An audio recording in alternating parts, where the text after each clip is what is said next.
Kevin Stefanski raised eyebrows the moment he dodged a simple name on live TV.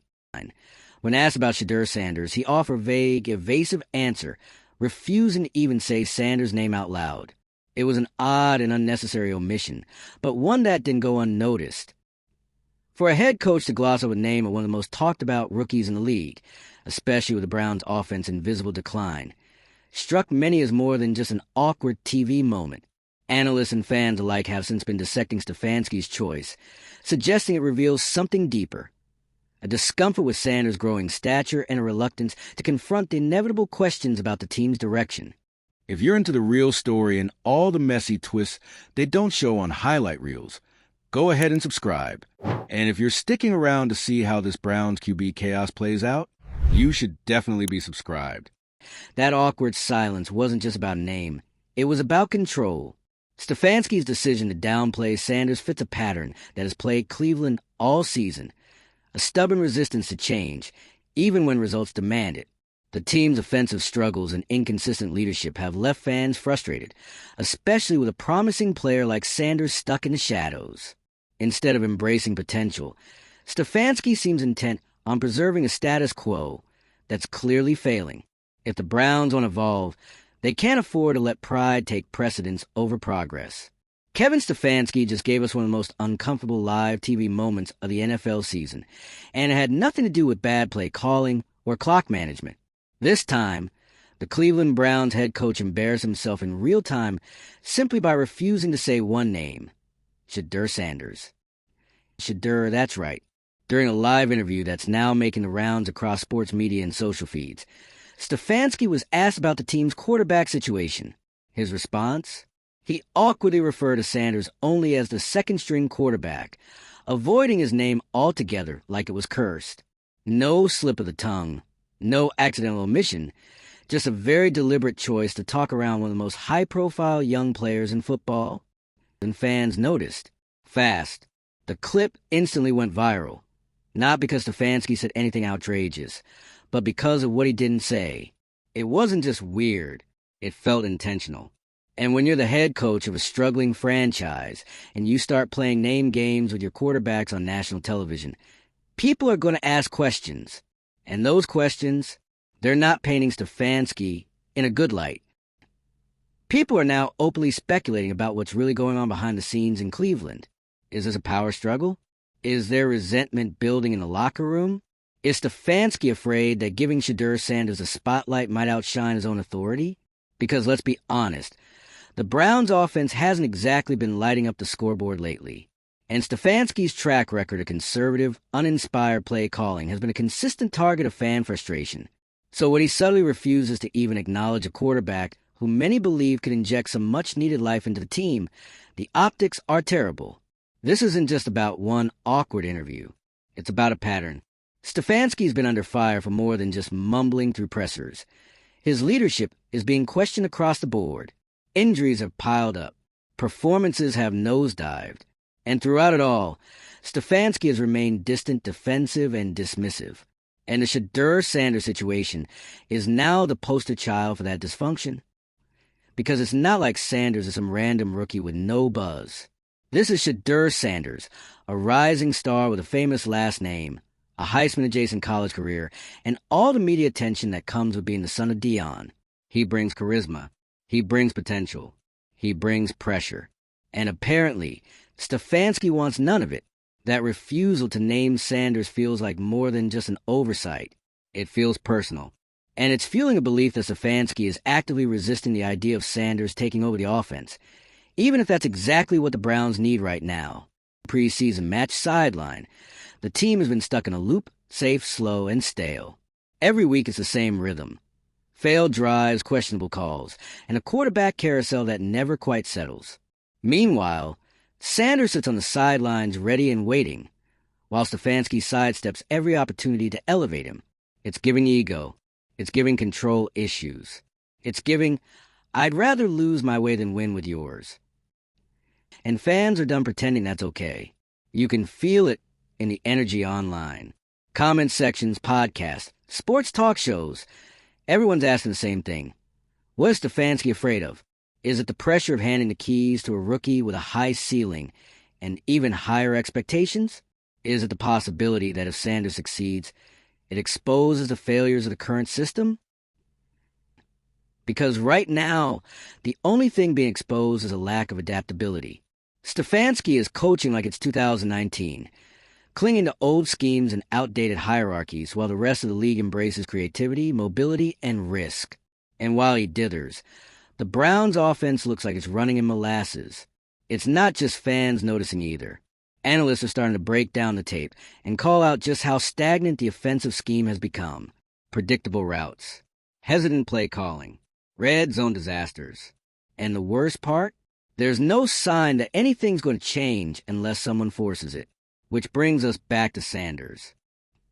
If you watch him at practice, if you listen to his interviews, there's a quiet confidence there. He's not begging for the spotlight. He's just ready when it comes. But instead of fostering that potential, Stefanski is icing it out. And for what? To protect a system that isn't working? To keep control? The situation looks even worse when you consider how the team has managed other young players.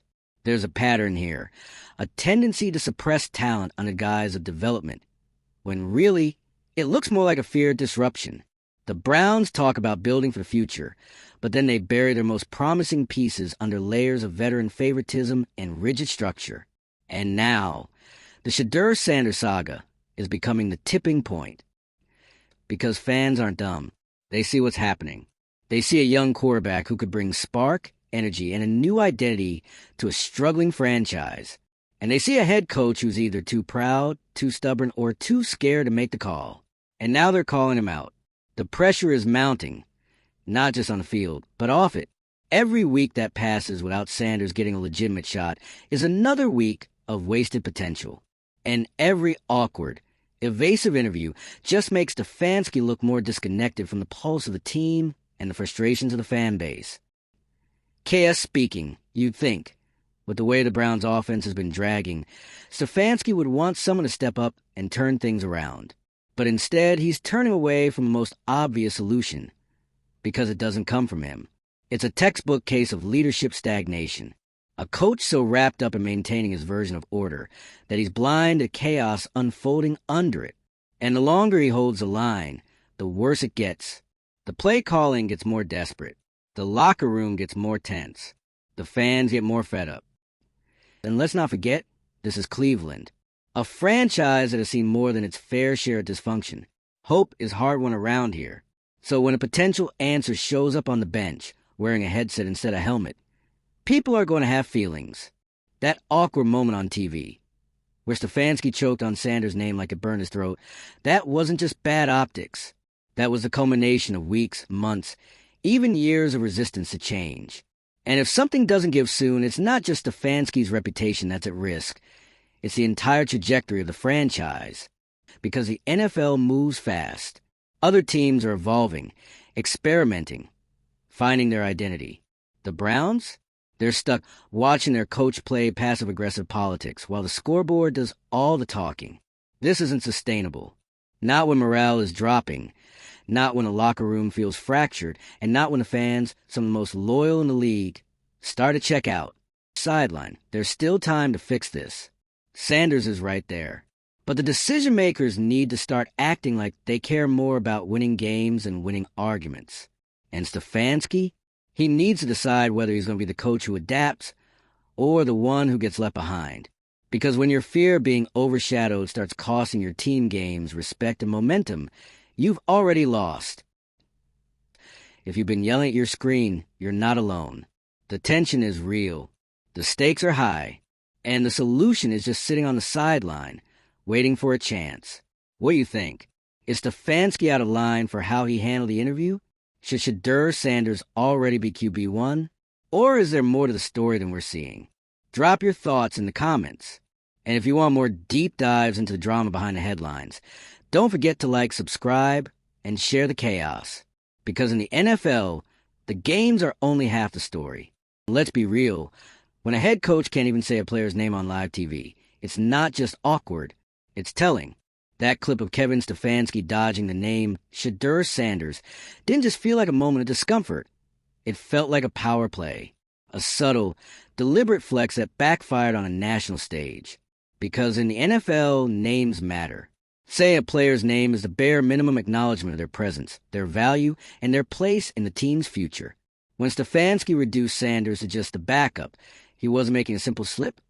He was sending a message, and that message was loud and clear. You're not part of my plan. That kind of energy doesn't go unnoticed, especially in a league where ego clashes and locker room dynamics are just as important as on-field strategy. If you're Shedeur Sanders, how do you interpret that moment? Your coach can't even give you the respect of recognition, but he expects you to stay ready, to play second fiddle while the offense sputters and the fan base loses hope. It's not just disrespectful, it's dysfunctional. And that dysfunction seems to be bleeding into every corner of the Browns organization. The offense is in shambles. The playbook looks like it was written in crayon. Every game feels like a rerun. Same plays, same mistakes, same sad press conference afterward. And yet, Stefanski acts like there's no problem. Like everyone else just isn't seeing the bigger picture. But here's the thing. Everyone does see the picture. It's just not the one he's painting. Fans see a coach so married to his system that he's willing to sacrifice potential breakout talent to maintain control. Analysts see a play caller stuck in the past, failing to innovate while other teams leap ahead. And players? They see a locker room where young talent is being held back, not because they aren't ready, but because the leadership isn't. This is bigger than one interview. Stefanski's behavior toward Shedeur Sanders is a symptom of a larger disease, leadership paralysis. And while Stefanski might still have his job today, that leash is getting shorter by the week. Let's talk about that locker room, because you know this kind of tension doesn't stay behind closed doors. When a guy everyone's buzzing about gets benched and disrespected on live TV, it sends a message to the whole squad. If you're a young player, you have to be wondering, am I next? Is my talent going to be ignored because it doesn't fit the narrative? Is my future being shaped by a coach who refuses to let go of the past? It's the kind of environment that kills morale. Players don't just want to win, they want to believe in the vision. And when the coach starts sending signals that the future doesn't include your best weapons, that belief starts to rot. Shedeur. Let's not forget how much hype Shedeur brought to this franchise. Even before the draft, there was buzz. The kind of buzz Cleveland doesn't get very often. He was supposed to be a spark, a symbol of a new era. And now, he's being treated like a distraction. And what's wild is that Stefanski could have leaned into that momentum. He could have nurtured it, guided it, shaped it into something powerful. Instead, he slammed the brakes, dismissed it, pretended like none of it mattered. But it does matter, not just to the fans who are desperately looking for a reason to stay hopeful, but to the culture of the team itself. Because culture isn't built on playbooks and press conferences. It's built on trust, respect, and opportunity. And right now, Stefanski is 0 for 3. You know who else is disturbing? The silence. No one from the Browns front office is stepping in. No statement. No clarification. No show of support for Sanders. Just radio silence, which only adds fuel to the fire. It feels like an organization more focused on damage control than actual growth. Meanwhile, Sanders is doing what professionals do, staying composed, staying quiet, and staying ready. But how long can you expect someone with that much talent to wait? Especially when he knows he could start somewhere else tomorrow. If the Browns keep playing these games, they're going to lose more than just games. They're going to lose the future. And honestly, Stefanski's track record doesn't buy him much benefit of the doubt. This isn't his first bout with stubborn decision-making. We've seen it before. Clinging to broken systems, refusing to pivot, sticking with underperforming veterans while younger, hungrier players sit idle. It's a pattern, and patterns don't lie. He's made a career out of being just good enough. Not terrible, not great, just serviceable. But serviceable doesn't cut anymore. Not in a league that rewards boldness and punishes fear. And not in a franchise that's been trying to claw its way out of irrelevance for over 2 decades. The Browns need change. And they need it fast. But change doesn't just mean shuffling quarterbacks. It means confronting the ego at the top. It means calling out the leadership that's too comfortable, too complacent, too caught up in politics to prioritize progress. This situation with Sanders, it's not an isolated event. It's a case study in how good teams go bad. Talent ignored. Momentum squandered. Leadership too proud to admit it's the problem. And if something doesn't shift soon, this won't just be Stefanski's mess. It'll be the Browns' legacy. That's what makes this moment so critical. We're not talking about a quarterback controversy. We're talking about a culture crisis. A moment that could define the next 5 years of Cleveland football. Does this team want to move forward? Or are they content playing small while the rest of the league laps them? Because make no mistake, if Stefanski keeps sidelining his best assets out of pride or fear, it won't just be Sanders looking for the exit. This kind of energy trickles down. It breeds apathy, resentment, disengagement. And that's how teams implode from within. Right now, the Browns are standing at a crossroads.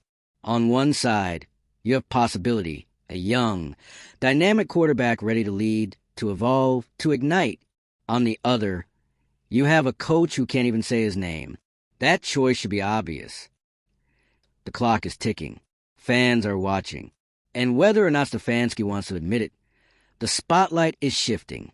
Shedeur Sanders is ready. The fans are ready. The team, whether they say it out loud or not, is ready.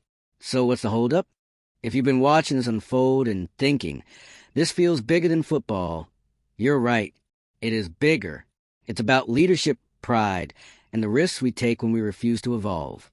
And if the Browns want to build a future worth watching, they're going to have to start by confronting the ego at the top that's holding them back.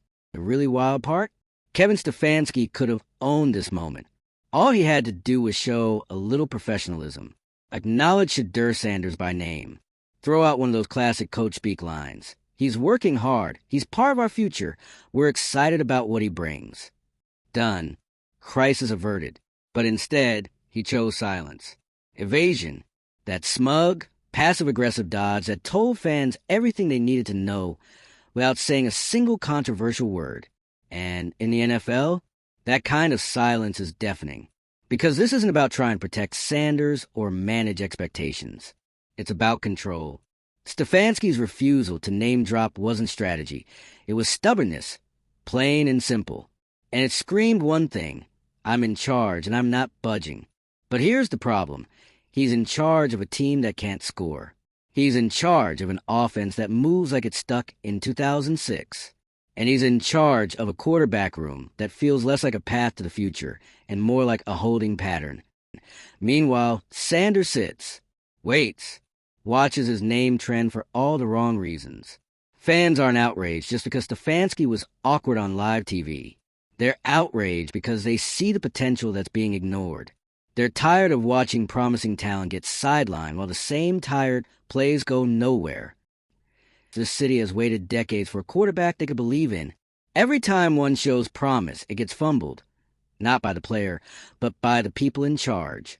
And now, with Shedeur Sanders literally right there, ready to go, Stefanski decides now is the time to play coy. It's exhausting. It's insulting. And more than anything, it's predictable. This is what happens when leadership gets too comfortable. When the system becomes more important than the result. When the head coach starts acting like the smartest guy in the room, while the scoreboard says otherwise. And maybe Stefanski thinks this is all noise. Maybe he sees the criticism as just another distraction he has to tune out. But let's be real, this isn't just noise. It's the sound of a fan base checking out. It's the sound of analysts, reporters, former players, and current players side-eyeing every move he makes. You can't run an NFL team on pride alone. At some point, you have to prove that your decisions actually work. And so far, the proof isn't there. The play calling is stale. The offense is toothless. The energy on the field is low. And Shedeur Sanders? Still warming the bench, while the head coach can't bring himself to say his name out loud. If this were just one bad interview, people might have let it slide. But it fits too neatly into the bigger picture. A coach out of step with his team, out of ideas, and out of touch with what this moment actually requires. The fans want change. The team needs change. And yet, Stefanski is clinging to the status quo, like it's sacred scripture. So now we're left with a standoff. On one side, you have a young quarterback who could electrify the offense, rally the locker room, and energize the fan base. On the other, you have a coach who can't even say his name, because acknowledging him might mean acknowledging that his way isn't working. That's the real story here. Not just a misname, not just an awkward moment, but a head coach so threatened by potential change. He's willing to risk it all just to preserve the illusion of control. And that control, it's slipping. If Stefanski doesn't course correct fast, this moment won't be remembered as a simple gaffe. It'll be the turning point. The moment fans, players, and maybe even the front office stop believing in his vision. The Browns are not short on talent. They're short on leadership that knows how to use it. And until that changes, it won't matter who's in the QB room, because the guy holding the clipboard is too busy protecting his ego to open the door to progress. So what now? That's the million-dollar question. Will Stefanski admit the obvious and give Sanders the opportunity he's earned? Or will he keep pretending that his offense just needs a little more time while the season spirals? Your move, coach. If you've made it this far and you're still yelling at the screen, we get it. Let us know in the comments. Do you think Stefanski is sabotaging the Browns' future? Is Sanders being disrespected? Or is this all part of some mysterious plan we're not seeing? Hit that like button. Subscribe for more deep dives into the messiest moments in sports. And share this with someone who's been watching the Browns suffer in silence for far too long. Because in Cleveland, the silence is getting harder to ignore.